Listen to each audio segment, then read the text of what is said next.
Une nouvelle Nakba, une nouvelle catastrophe est en cours à Gaza. Nelson Mandela, juste après la fin de l'apartheid en Afrique du Sud, déclarait « Nous savons bien que notre liberté est incomplète sans la liberté des Palestiniens ». C'était en 1995. Il en est de même pour nous. Même si la Palestine est loin, c'est de notre liberté à toutes et à tous dont il s'agit ici. C'est pourquoi nous sommes là.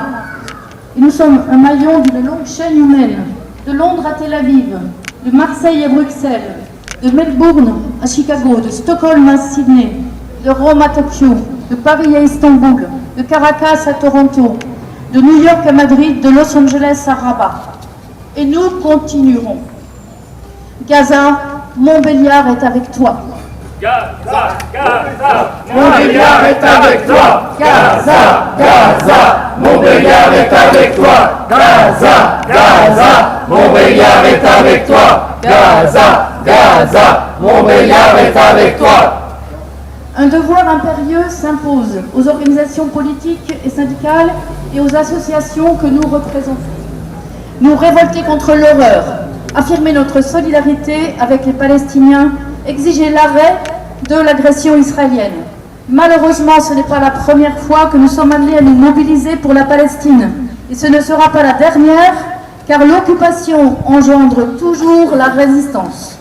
Depuis le 12 juin, l'ensemble des territoires palestiniens occupés subissent une offensive militaire généralisée de la part de l'État d'Israël, avec des bombardements massifs sur Gaza et des bouclages en Cisjordanie, accompagnés d'une violente répression. Depuis plusieurs jours, l'agression s'est intensifiée sur Gaza et le 17 juillet a commencé une offensive terrestre meurtrière. À ce jour, je parle du 23 juillet à 9h30 ce matin, les victimes palestiniennes, d'après la FPS, sont évaluées à 648, majoritairement des civils, dont beaucoup de femmes et d'enfants. 4086 blessés, sans compter les arrestations et les destructions matérielles. 4329 bombardements, 2929 maisons détruites. Dans la nuit de samedi 19 juillet au dimanche 20, s'est déroulé ce qu'on est bien obligé d'appeler un crime de masse. Le gouvernement d'Israël, via son armée qui est la 5e plus puissante du monde, s'est acharné sur le quartier de Shaïd Jaya, à l'est de Gaza, où vivent des centaines de milliers de personnes. Bombardement d'obus, lâchage de missiles par les drones et les avions de chasse. À la centaine de morts, dont de très nombreux enfants, s'ajoutent les destructions d'habitations, d'écoles, de structures médicales et de puits. D'où la nécessité de l'exode. Mais pour partir où? On ne peut s'échapper de Gaza, bande de terre coincée entre des chars d'un côté et la mer de l'autre. Les réfugiés s'entassent dans les hôpitaux et les écoles. Ils ont vécu l'horreur et ils ont tout perdu. Des proches, des amis et tous leurs biens. La justification de ces crimes, le quartier serait un fief du Hamas. Le 10e des roquettes qui visent Israël serait tiré depuis ce quartier. Que peuvent en dire les enfants massacrés et les survivants qui n'ont connu dans leur existence qu'une prison à ciel ouvert, surpeuplée, constamment menacée par les chars? Les tirs de roquettes sur Israël menés par certains groupes armés palestiniens ne sauraient justifier une punition collective contre toute une population, les civils étant pris en otage au mépris du droit international. Rappelons que les conventions de Genève condamnent ces pratiques et les assimilent à un crime de guerre. Enfants de Gaza, enfants de Palestine, c'est l'humanité qu'on assassine. Enfants de Gaza, enfants de Palestine, c'est on assassine. Enfants de Gaza, enfants de Palestine, c'est l'humanité qu'on assassine. Enfants de Gaza, enfants de Palestine, c'est l'humanité qu'on assassine.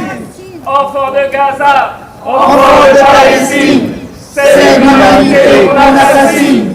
Enfants de Gaza, enfants de Palestine, c'est l'humanité qu'on assassine. On ne saurait parler de symétrie du conflit.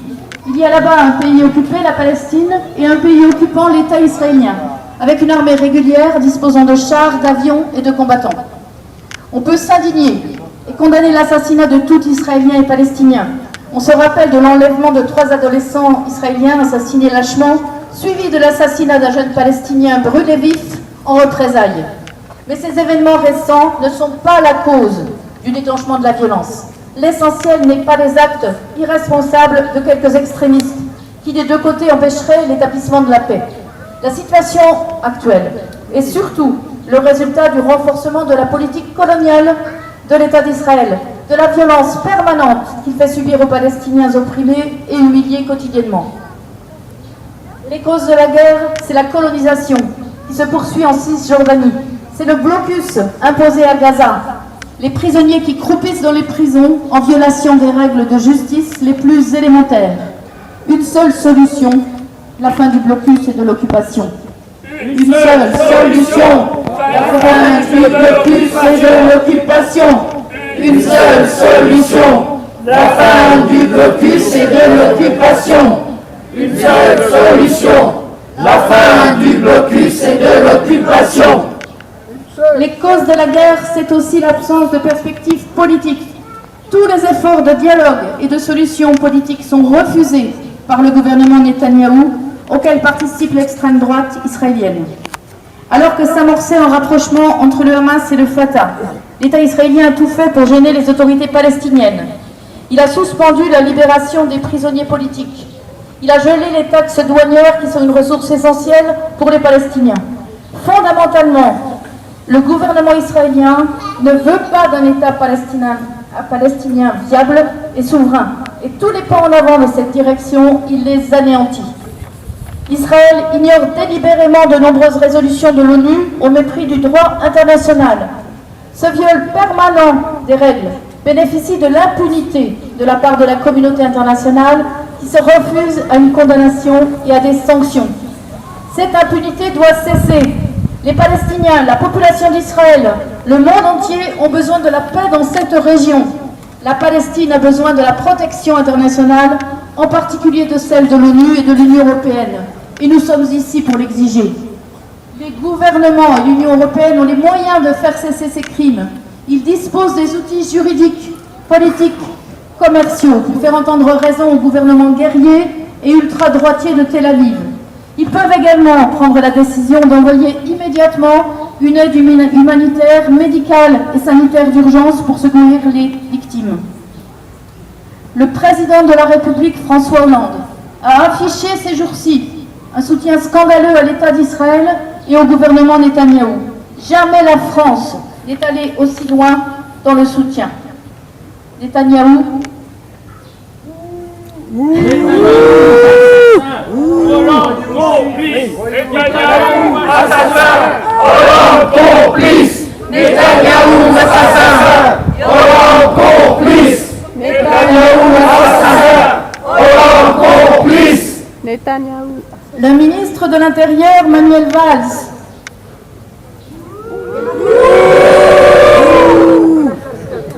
ne cesse d'affirmer que le conflit en Palestine ne doit pas s'importer en France.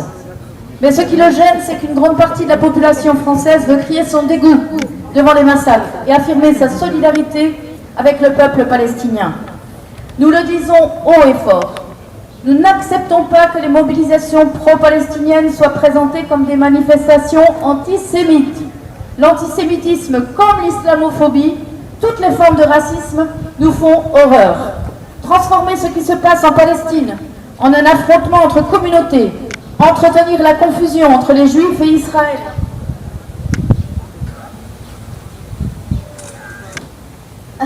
est une erreur tragique. Nous avons affaire à un problème territorial, colonial, un problème politique. En France et dans le monde entier, les manifestations se déroulent presque toujours dans le calme. Qui a entendu le moindre slogan antisémite à Montbéliard samedi?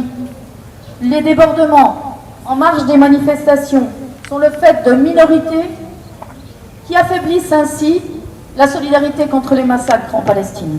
Ainsi, la Ligue des défenses juives, une organisation fasciste qui multiplie les provocations avec l'aval de la police, devrait être interdite en France comme elle l'a été aux États-Unis et en Israël. Récemment, des manifestations de soutien aux Palestiniens ont été interdites, notamment par la préfecture de Paris avec le soutien du ministre de l'Intérieur Manuel Valls. Pourtant, le droit français et sa jurisprudence disent à quel point il faut manier avec prudence ce genre de mesures liberticides. Au passage, le gouvernement a entendu le message, puisque vous savez que la manifestation qui se déroule actuellement à Paris a été finalement autorisée. À Gaza, c'est l'humanité qu'on assassine, et en France, c'est la liberté d'expression à laquelle on s'attaque. Nous le disons bien fort. Personne ne nous empêchera de manifester notre solidarité avec le peuple de Palestine. Gaza ne doit pas mourir, la Palestine doit vivre. Nous sommes tous des Palestiniens, nous ne sommes pas des terroristes, nous ne sommes pas des antisémites.